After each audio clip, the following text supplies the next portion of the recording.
From as far back as anyone can remember, from the invention of the game of football itself, boys live for the chance to become football heroes on Friday night. But because of racial segregation, black and white boys in the South played their games on separate fields.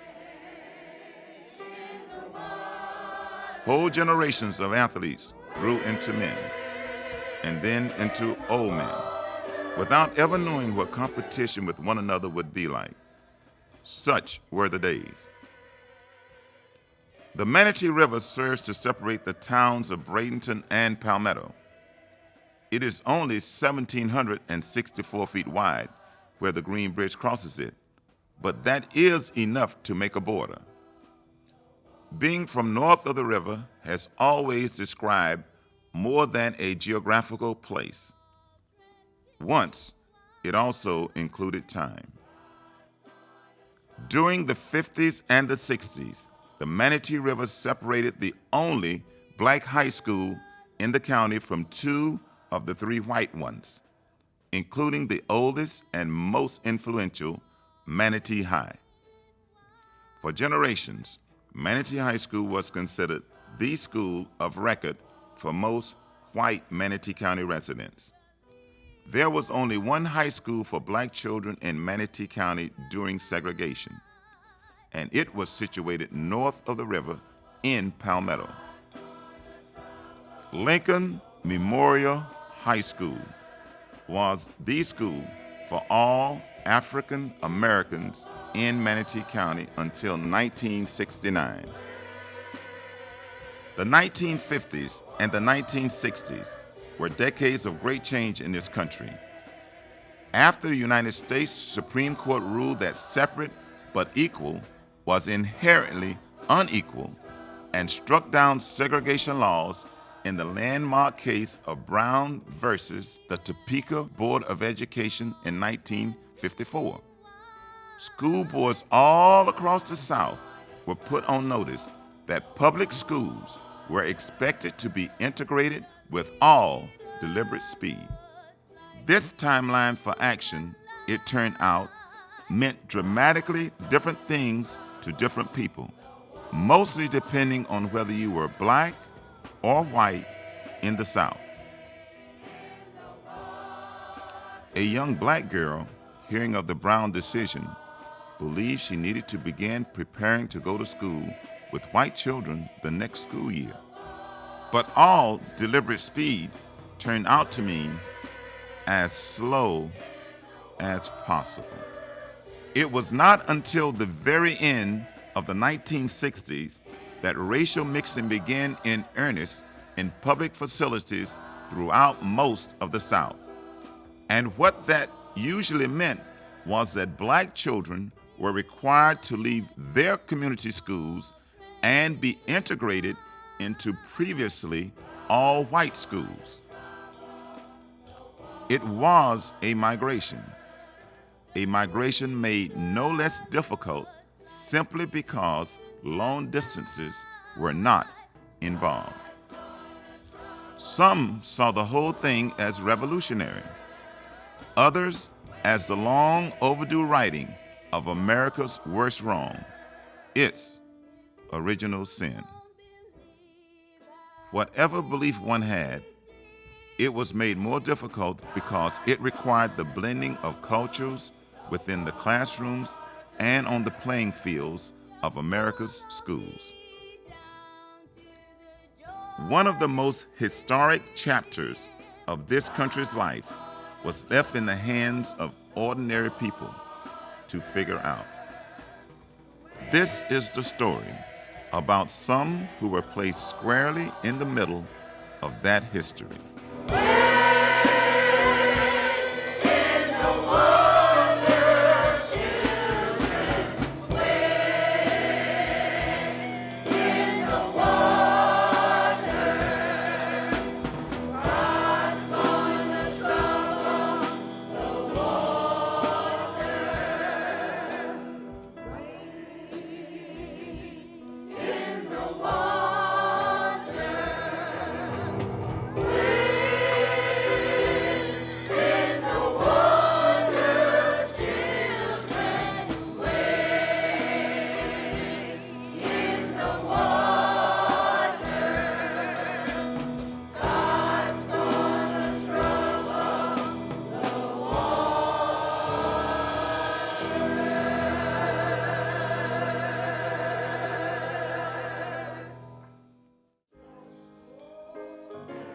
I started coaching at Lincoln in 1955.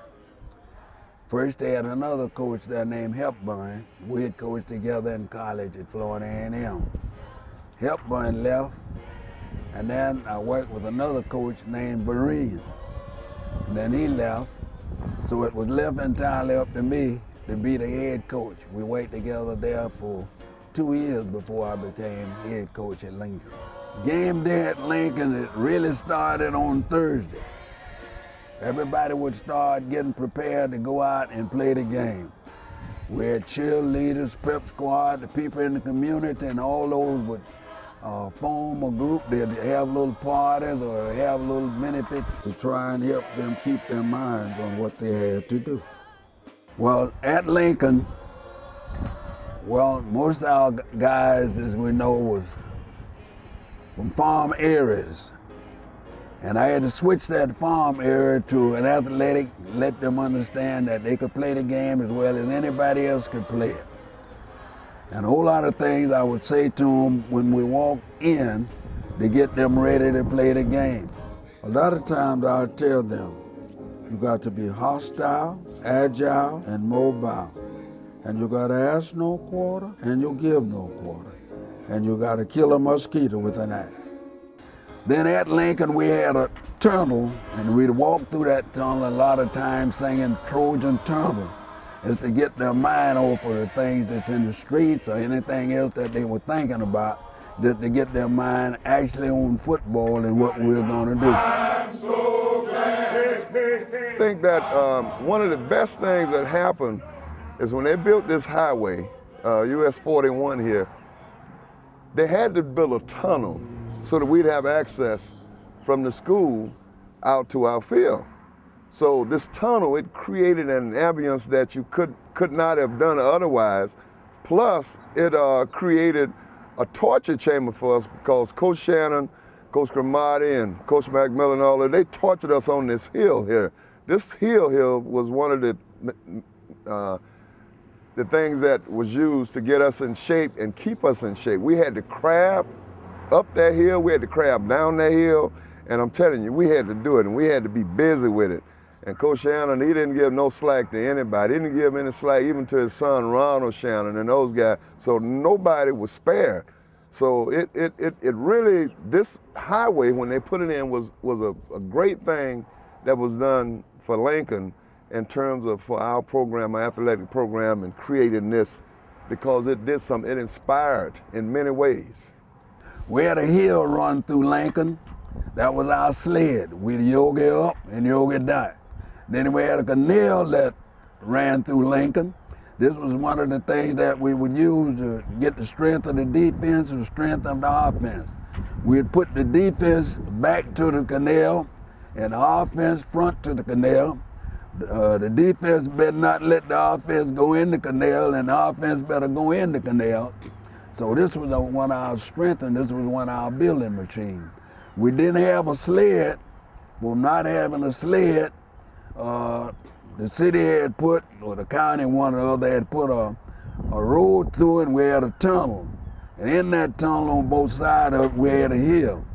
To get our legs strong, we'd yogi up the hill and yogi back down the hill. That was our sled. And this was one of our strengths that we had.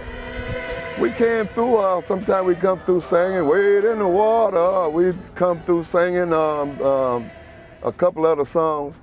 And Coach Shannon, of course, they come through, and then Coach Shannon had his other materials that he utilized when we came to deal with this, and our team captains, of course. So it was always pretty much the same thing. We'd come through the tunnel, we walked through, because you couldn't come through running because of the surface, and we had on cleats. So we'd come through the tunnel, and we'd get ready to go out here, and we'd do our exercise, our warm-ups, and we did it. We also did our practices out here too. We had a field over here where we also practiced. So everything was kind of compact. Well, we played a whole lot of schools. We played Lakeland, we played Plant City, we played Tampa, we played Bartow, we played Hand City, we played St. Petersburg, and we went down to Fort Myers. Some of the rough games that we played, was in Bartow, Lakeland, and Lake Wales. Because of being all black, we all were doing the same thing.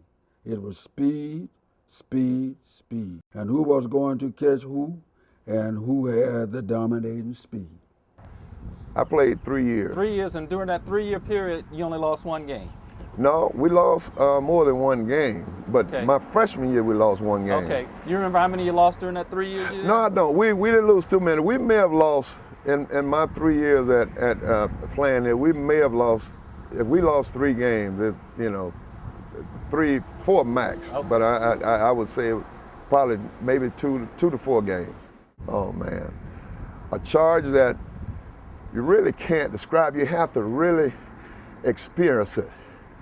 You know, it's not quite like, say, the Super Bowl, but it was the beginning, you know, and then being here looking at that, I can see the images of the guys coming through, you know, singing the song, "Wade in the water, wade in the water," you know, I mean, the different, you know, things. And then we used to, on the bus, when we was riding, we'd be going to the games, and we did our prayers and we sang our prayers.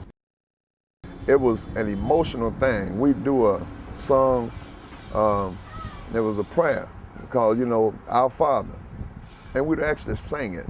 And man, I'm telling you, it did something for us. We did go, "Our Father, which art in heaven, hallowed will be thy name, thy kingdom come, thy will be done on earth as it is in heaven."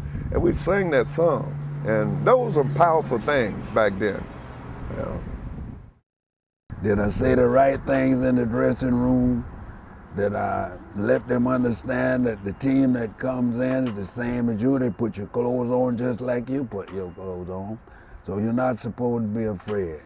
Did I say the things that needed to be said in order for him to be hostile, agile, and mobile, and to do the things he's supposed to do? Well, for one thing, it was a feeling of pride, you know, and of course, of any sports, it deals with emotion. And with emotion, and I don't care what anybody say, in sports, you know, emotion is a big part of the game. And if you notice, that most times when you play a game and you're playing at home, that's why they say most times you have home field advantage, where it does play a part. But that's emotions, the psychological part of it. You're home, you know, and nobody's supposed to come and beat you at home. And so in many instances here, didn't many people beat us here. It was, you had to bring it on. Well, at Lincoln, I think I was everybody's father, especially all the fellows. I had a curfew. Everybody go home at 10 o'clock at night and go to bed. In order for them to be in bed, I'd get in my car and ride around to be sure they were in bed. And if any of them was having a problem, they'd call on me to come, and I'd help solve the problem. I remember once I had about 4 or 5 guys picked up one night, and the police had them in jail. The police name was Chief Redmond during this time. And he called me and told me he had a couple of my boys in jail. And he said, "Well, you can take them." I said, "No, not just like that. I can't take them out just like that." So I went back outside and got my paddle, and I paddled them out the door. I said, "Now I can take them." So I put them in the car and carried each one of them home and told them that they was breaking curfew. And we had something, punishment that the team would give. We all called it running the gauntlet. You had to get in there, and everybody would get a shot at you to tackle you or to kind of rough you up. So this was kind of a guide that we would use so the guys would stay home and go to bed on time. Yeah, I will tell you the biggest memory I have of this field, my freshman year, when I came back, I was a farm labor, migrant farm labor, and we went up north every year, and I came back. And the first day I got back, we were practicing on this field over here, and Coach Shannon put us to work. It wasn't no workout training program, you know, where you had to do this year round, and if you didn't play. No, because I had been dealing with the problem with Coach Shannon even from elementary school. In my 6th grade year, I was like about 190 pounds, and the schools were connected actually. So Coach Shannon, you know, he was like a predator. You know, he'd be walking around with his hand behind his back, and, you know, and you'd be walking, and if you passed him and you feel something, pow, you know, and he turn on and see you on that football field, big boy, you know. And so I got tired of that. So I came back, and when we got back, the next day he had us out there practicing. And of course, it was all in good though, because back then we had a tough kind of love here, you know, with the coaches. They weren't just coaches, you know, they were deans, they were teachers, they were everything, you know. So it all tied in, and so, you know, you had to stay in line. And basically that's what it's all about, is the whole pure excitement of everything. But my freshman year, I practiced with the varsity, with the Coach Shannon team, and it's Coach Clemens. They started a freshman team. So on Tuesdays, I go down and play with the freshman team. So we were playing a game, and of course I was pretty rugged, I guess, and reckless. And I was playing defensive end, defensive tackle. And I came in on the play, and I was killing them, man. And I crashed in there, and I hit the guy, you know, and I didn't just, you know, I was using Willie Jones' helmet. He had the helmet that flipped up. And I should have had my own helmet, I probably would, but I went in and I hit the guy, and the next thing I know, man, I'm dizzy and bleeding. I had a gold teeth that I had worked, you know, up there picking tomatoes and taters, you know, up there, and had a gold teeth. So I used to walk in class every day, you know, and I'd be like styling. And I had classmates, you know, like Linda Collins and Danny Harris, because Danny was on the team with us. And Linda was always kind of like a agitator, you know, and so we'd walk in, and Miss Hall was one of our teachers, and they'd talk. So I'd walk in and I'd be grinning. So I got my teeth knocked out, my gold teeth, you know. So the next day I walk in class, and I didn't walk in grinning, you know. I walked in with and they were brutal. So when I walked into class, everybody bust out laughing. Linda Kahn was the ringleader, you know. So it looked back on it, was real funny. But I went out on that field and I looked for my gold teeth. I never found it. But so it's probably still out there on that field. But that game I remember more than anything, because that guy got my teeth knocked out. First, you got to learn to be a good citizen. My thing was back during that day, you respect your parents. That's the beginning. You obey your parents and do what you're supposed to do. Then anybody was older than you respect that person. And the key to all of it, you go to church and learn about God, because he makes the difference in your life. And I taught that ever since I've been coaching. You put God first in your life, and everything else falls in place. When I was here at Lincoln, I'm telling you now, what I learned here at Lincoln carried me throughout my whole football career. What I learned here, the attitude that I picked up, the work ethics, I learned it right here on this field, on that tortuous hill there. I learned it from Coach Shannon, Coach Clemens, Coach Cremati, Coach McMillan, Coach Sanders, all those people. I learned as good a football here as I learned when I went to the pros. And in many cases, when I went to college, we had a coach came in by the name of Jim Williams, who built the powerhouse Blake up in Tampa. And he taught me some things, you know, but it all tied in. They all came from the same old school principles. So those things were critical in my development and my continuation of striving for excellence. Some of the better players that I played and coached over there, I go back, I had a boy called Eugene Hard, we call him Yak Yak, because he ran the ball and talked. And I had Neil Nelson. Incidentally, my son was my quarterback, and he stayed where I stayed, so that meant he would do what I say do. I coached Henry Lawrence. I coached Wade Bellamy. These guys went on to play extra ball. I coached Raymond Bellamy. He's the first black to go to the University of Miami. So we had a whole lot of talent over there. Raymond Bonds, Neil Nelson. I call Neil Nelson Chip. He was a football player and a basketball player.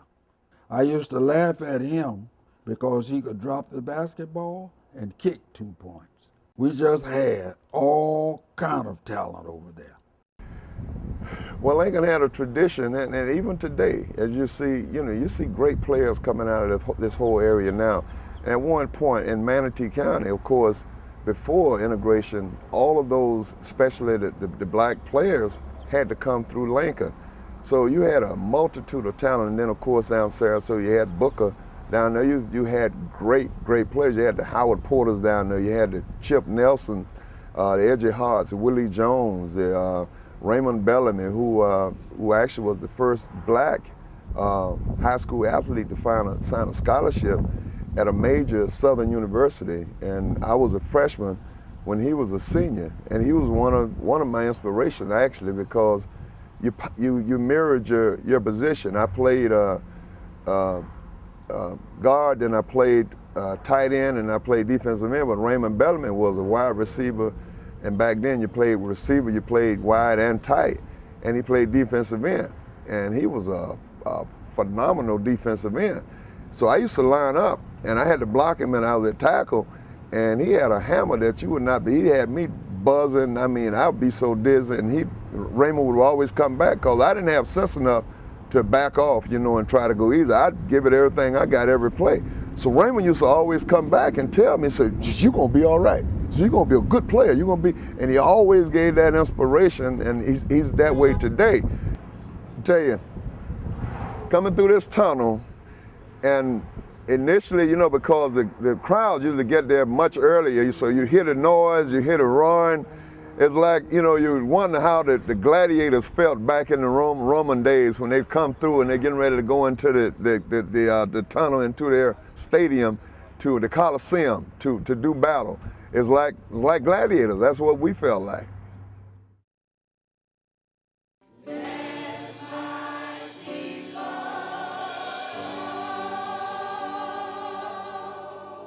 The thing about the first year, about 1969, is that it brought people together, black and white, who had never been together in their lives. You can't just put them together. They have to put themselves together, and that's what they did. It wasn't a word, but they did tell us we was phasing Lincoln out. So we was going to have to come over with a Manatee. So practically the whole entire team during that time came to Manatee. We had some to go to Parramatta, some to go to Southeast, but majority of them came over here. At the time, we didn't want that to happen, but of course at the time we didn't know what else to do. Because that's what we're supposed to do. But what actually wanted to go to Parramatta High, because they had a tradition over there of winning. And of course we had some of the guys that had grown up with in elementary school, and many of them had gone to Parramatta, and they were playing. They were stars over there. And of course they were about winning over there.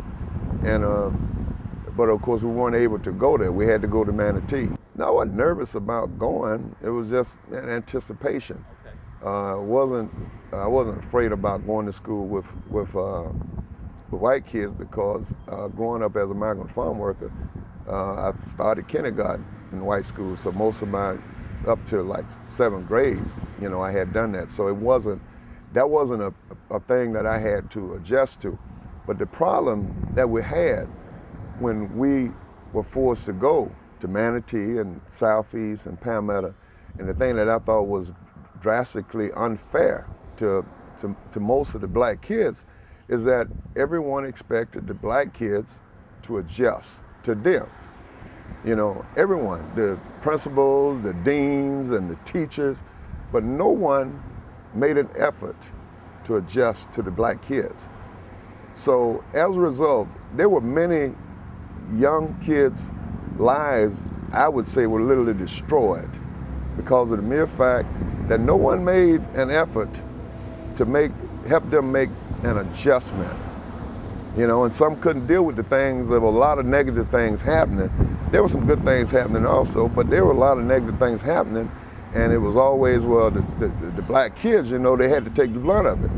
But there were many kids that had to deal with things that they weren't capable of dealing with. So as a result, many of them dropped out of school, became violent about different things, but nobody tried to figure out what was the problem. Let's make some adjustments so that these kids can succeed, so that they can, but that was not the case.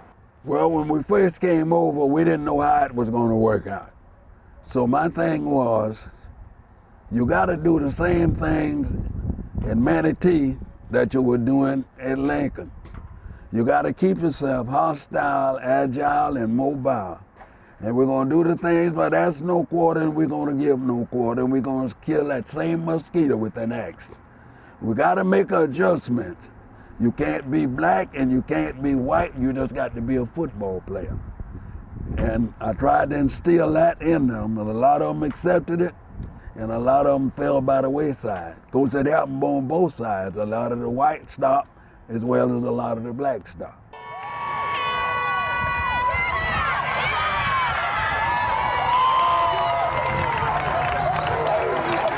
First few days when we were supposed to come over here, the first day I was homesick with the flu. And Mr. Leith being principal, and he called me and told me, say, Eddie, I think you need to get over here. I said, well, I got the flu. He said, well, bring it with you. So I half dressed, I just slipped on something and came over here to the school, and when I got here, we was having a riot. I didn't know who was who. Black was white, and white was fighting black. So it just had a real turmoil. So I called the guys together, and I told the principal I needed to see all the fellas. So we went in the auditorium, and I said, all of you can leave but 6. I wanted 6 black, and I wanted 6 white. That gave me 12. Then everybody else left, so I told those fellas, I said, now we're going to have to tie this school together. And then I had all the football boys to come in. If you played football, you come in and have a seat.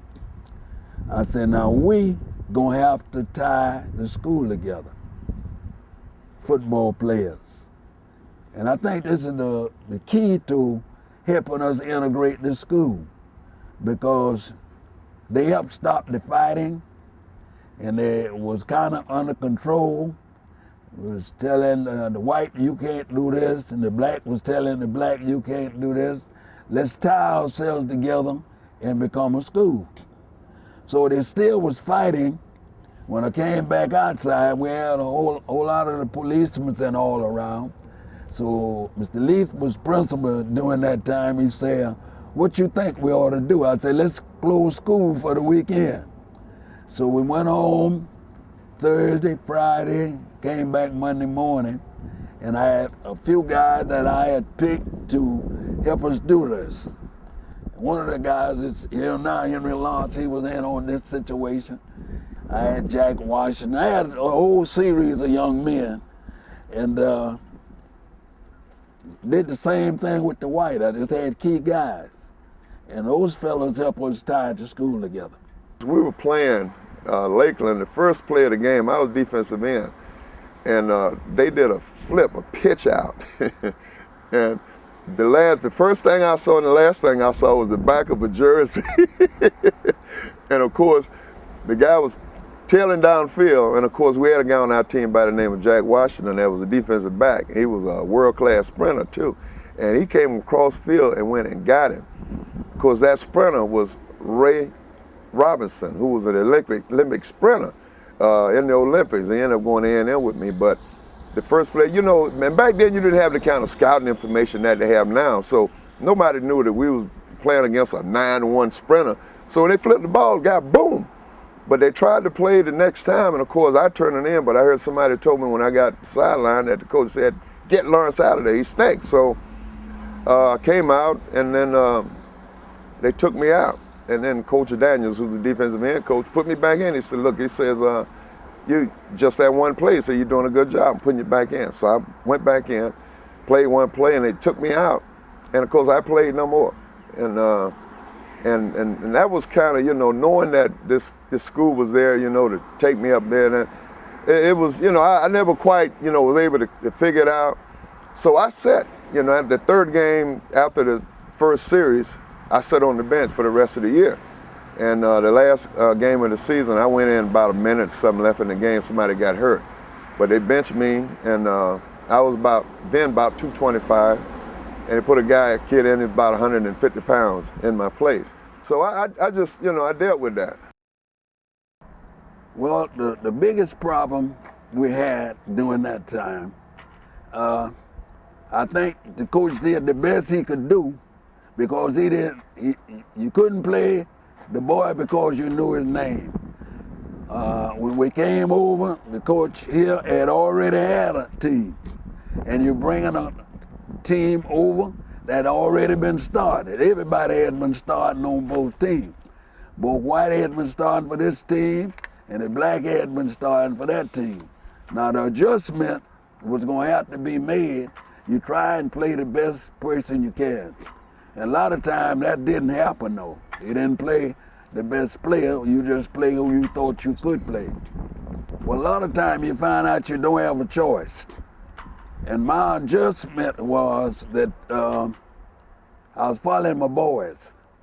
And I know I had to get their mind right to play and try and make the adjustments.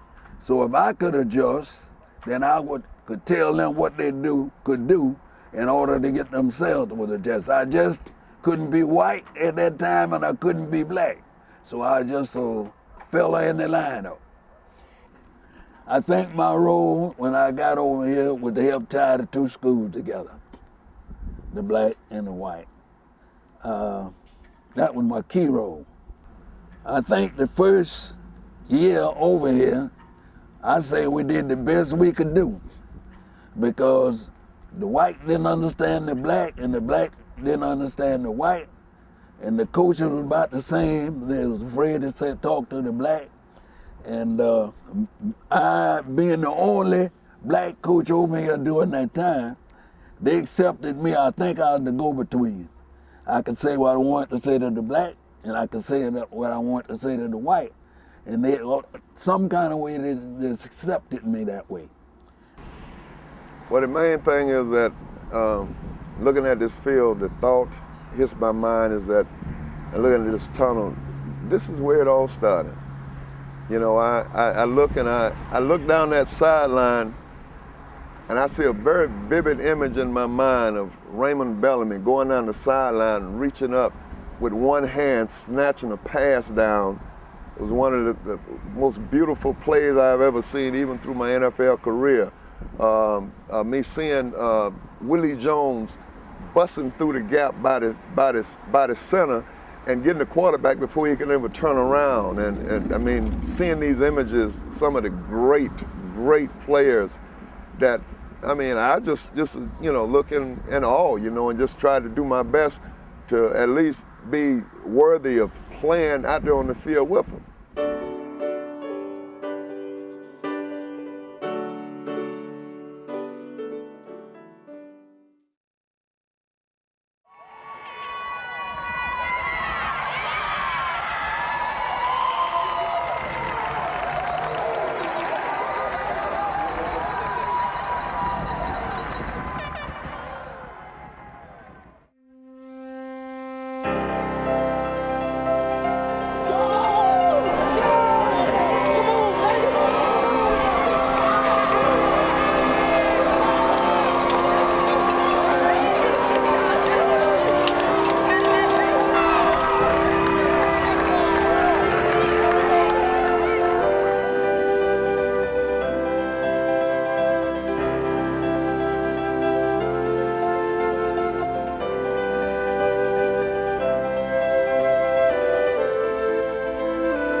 I'm from Helen High. Everybody now. I'm so glad. I'm from Helen High. Hey, hey, hey. I'm so glad. Hey, hey. I'm from Helen High. Everybody now. I'm so glad. You know. I'm from Helen High. Singing glory, hallelujah. I'm from Helen High. In the spring of 1969, the last class of Lincoln Memorial High School passed through its halls. And with its closing, the Fighting Trojan football team was no more. Gone were the Friday nights when the crisp, cool October air stirred young men into heroic feats on the football field. Gone were the Friday nights when trains would literally stop on their tracks to out-edge it. Brino, Pete, Leroy, Raymond, Duck, Hardy, Chip, Chili, and others worked their magic on the field. And at halftime, that high-stepping Trojan band do their thing. Those Friday nights when young men would gather together to say a prayer and then move through the tunnel into the bright lights of glory. Lincoln Memorial High School may be no more, but it did not disappear. It is there in our lives. And so, as long as a heart beats, so long as we remember, Lincoln Memorial High School remains forever in our dreams.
Sometimes a story takes on an extra life. And on October the 8th, 2010, such a thing happened. On that night, the Palmetto High School football team dedicated their football game to honor the memory of Lincoln Memorial High School.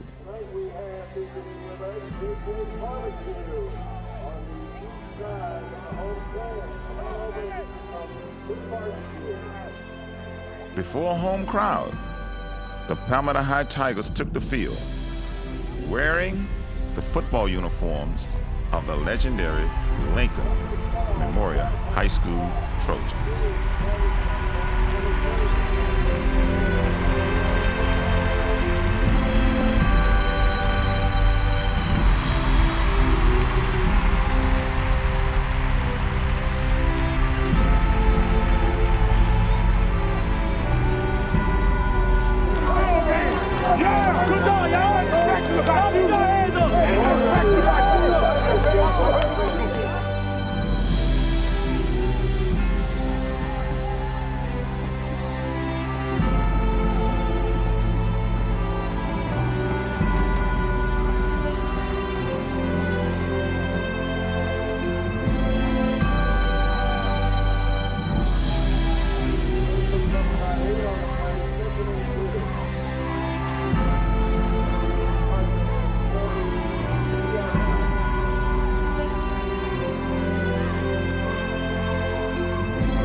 Old players from Lincoln were there as honored guests.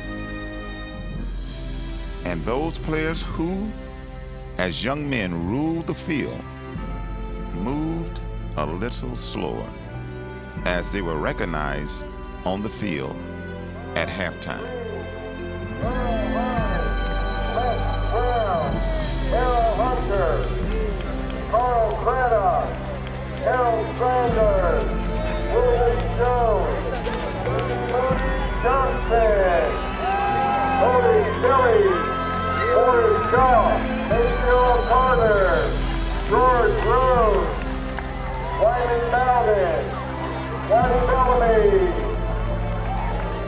Tommy Foster, Paul Murray Sr., Robert Hamilton, Justin Hunter, Eugene Bryant, Charles Jackson, Sylvester Lundy. On that early October night, when the boys of Palmetto High School paid their respects to the men of Lincoln Memorial High, the past and the present were tied together better than anyone could ever have imagined.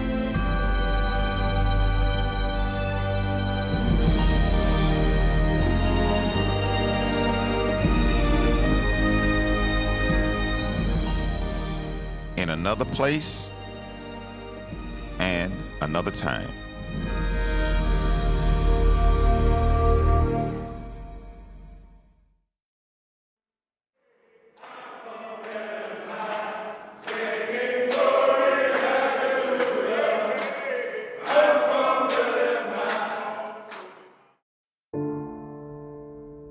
I coached at Lincoln Memorial High School for 15 years. Those were the years of the Lincoln High Trojans. I had them all of the boys we needed to get the job done. We played them all of the other black high schools in our district. We weren't allowed to play against white teams. We would have if we could have. We had speed, and more speed. People used to come from all around to watch our games. White people too.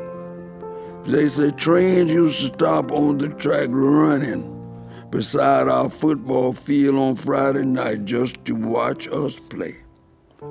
But we never got the chance to play against the white high schools in those days. Just another thing we never got the chance to do during segregation.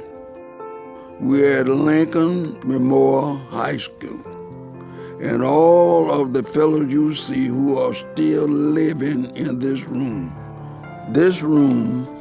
in my house is filled with photographs and memories of the boys who played on the Trojans team I coached. I'm blessed because I can go back to the sights and sounds of the Lincoln Memorial High School. Whenever I walk into this room, it all comes back, clear as a bell. And over here are the photos of my family. So I got my Lincoln family and my family's family right here in the same room. Lincoln High was more than just a school. It was our community family. We looked after each other like a family does, and Lincoln Memorial High School was our family. And we was hostile, agile, and mobile. We ask no quarter, and we give no quarter. We'd kill a mosquito with an axe in our time.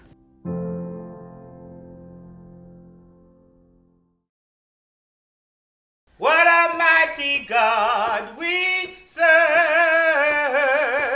Even though Lincoln Memorial High School was known for its excellence on the playing fields, it was our home too. The girls of Lincoln were every bit a part of that school and what it stood for as anyone else. Lincoln and our families and our communities were all we had. In other words, all we had was each other.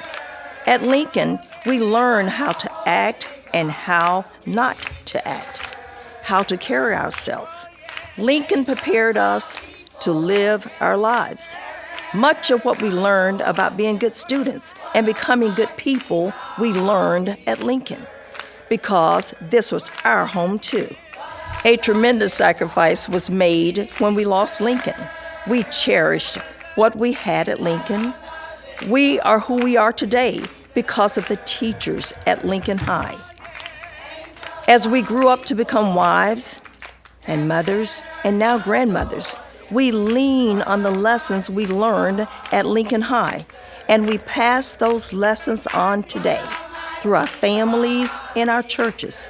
The community which surrounded Lincoln Memorial High was rich and thriving and good.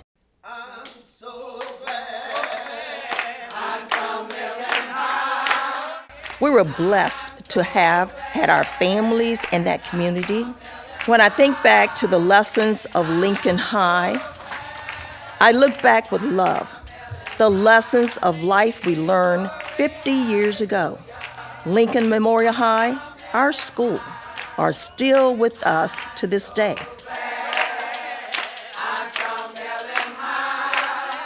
And we pass them on to another generation and another generation. So no, Lincoln Memorial High School is not gone, even 50 years after it closed its doors. I believe in my heart that it goes on through us and will for as long as we keep its memory alive.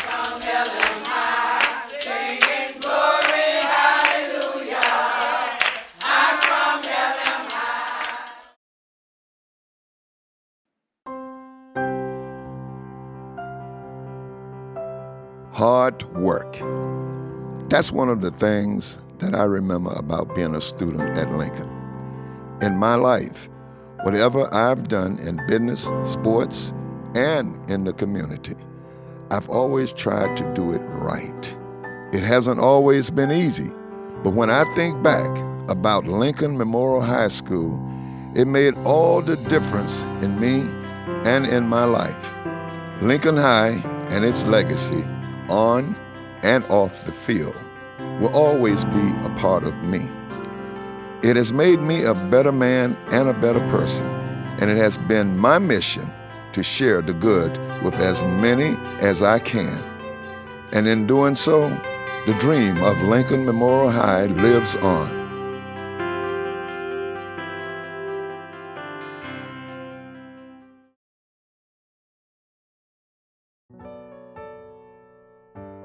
"50 years ago, a community was asked to make a sacrifice for the greater good. It was asked to move away from its neighborhoods and its schools and its history and go across the river. 50 years ago, a whole community was asked to break itself up for the greater good, to move history. 50 years ago, a whole legendary football program and a legendary school was shut down. 50 years is a long time. Time is before us and in the past. It flies by and stands still. It cannot be seen or touched, but in the end, time is all we have. As I walk this field, I look back to when I was a boy, growing up right here. All I have to do is look across the street, and I can hear the sounds of the older boys practicing football in what was a field. Right there, I can hear the voices of the kids who went to school before me and later with me. From this field, I can still see Lincoln Memorial High, the way it was before it was torn down. I was blessed to have that school and all those students and teachers who taught me how to live my life with honor and love and hope. Always hope. It is said that as long as someone speaks the name, that name and all that it is shall never die. 50 years is a long time. And though the days when we walk the halls of our school are gone, we still speak the name, Lincoln Memorial High School.